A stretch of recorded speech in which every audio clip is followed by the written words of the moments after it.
While they are profiting, the planet is burning.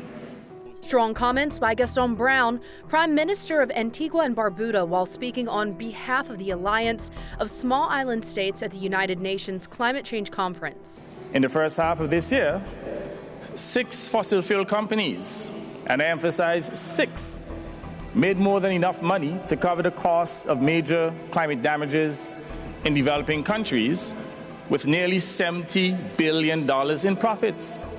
Criticizing wealthy governments and the multi-billion-dollar oil industry, Brown and other leaders from poor countries want big oil and gas companies to pay a global carbon tax on their profits as a way to compensate for losses stemming from climate-related disasters. It's the Climate Change Compensation Fund that's dominating talks, in addition to finding solutions on how to cut the CO2 emissions contributing to climate change. The president of Sri Lanka slammed countries who've let their agreements slide when it comes to phasing down their coal production and cutting other fossil fuels. Such double standards are unacceptable.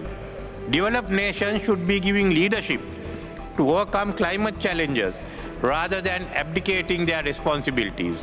While a percentage of developed countries announced their pledges, U.S. climate envoy John Kerry says the U.S. will do its part to lead the global community in the fight against climate change. The president is deeply committed.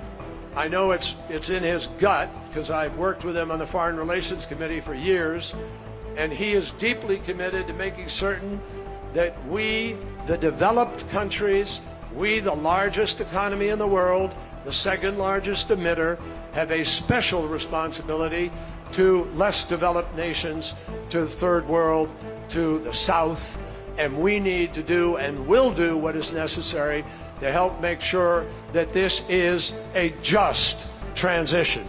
That is imperative for everybody. Kerry's expected to announce a new carbon credit program Wednesday that focuses on boosting climate finance in developing countries.